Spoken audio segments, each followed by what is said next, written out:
Hello everyone, my name is Dr. Joel Rosen. I am an adrenal burnout recovery ninja, and I am here to talk to you today again about thyroid disorders and how it relates to your adrenal gland. I was just going over a report with a patient and a little light bulb went off in my head because what I was explaining to you would be great to explain to her, to you guys, and I don't think I ever have. So let's explain that. She came in today and her TSH levels were 0.73. All right, so her TSH levels were 0.73, and on a lab range, the typical range is 4.45 to 5.0. It's a humongous, wide, ridiculous range, and it's outdated, and it's based on a 50-year-old model. And in order to diagnose a proper thyroid dysfunction, you don't just need to look at the ranges from a healthy range, which is 1.8 to 3.0, but you need to look at other things like antibodies, T4, T3, how well it's converting, reverse T3. You need to look at everything. But I thought it'd be really important because the typical old outdated model would look at something like this and A, say that there's nothing wrong because it's within the 0.4 to 5.0 range, and B, they would either say it's hyperthyroid, because let's explain the mechanics. You need to understand thyroid metabolism in order to understand what's going on with your thyroid, and more importantly, what's going on with your hormones, your adrenal glands, your energy levels, your brain fog, you're feeling cold all the time, you're not losing weight, you can't bounce out of bed, you're just not enjoying the life that you want to, you don't have motivation, and you need to fix that. So let's figure out why the metabolism of the thyroid affects it adversely. So the hypothalamus, I've said this before, is in the brain and it senses changes in the body. And so it tells the pituitary, it releases thyroid releasing hormone. And it tells the pituitary, okay, you got to tell the thyroid to speed up or slow down because it's working too hard. And so typically, if the thyroid is not working hard enough, then this is going to be elevated because it says, hey, thyroid, you're asleep on the job, you're not doing a good job, and typically you would see this greater than 5.0 from a lab range. And until it was above 5.0, your doctor would say that nothing's wrong.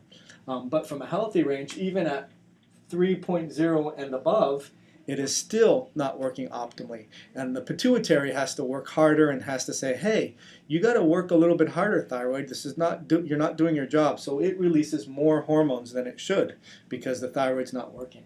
Whereas if the thyroid is overactive, if the thyroid is always kicking up it a notch and cooling down the system and being a spark plug and just go, go, go, go, go, then typically what's going to happen is your thyroid hormone is going to be less than 0.45, or from a healthy range, it's going to be less than 1.8. So hopefully that makes sense to you. If your thyroid is not working, it's asleep on the job, then the hypothalamus tells the pituitary to release TSH, and TSH is going to be high when the thyroid is not working well, and it's going to be low when the thyroid is overactive. And that's the typical standard how to diagnose old thyroid problems. If you're hyperthyroid and you're nervous, jittery, heart racing, palpitations, sweating uncontrollably, unable to gain weight, even the bulging of the eyes, that's a hyperthyroid. Your TSH is going to be low.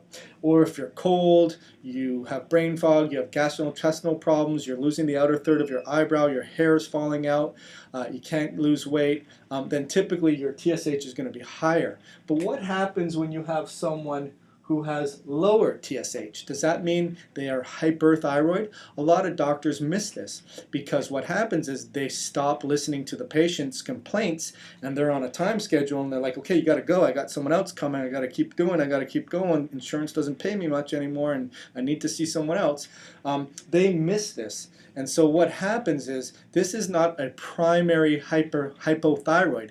This is a secondary hypothyroid. What that means is your thyroid is not working because of something else. And what happens is the pituitary is asleep at the job. So what happens is this guy needs more energy and the hypothalamus tells the pituitary to release, but the pituitary is not doing a good job and therefore the TSH is low.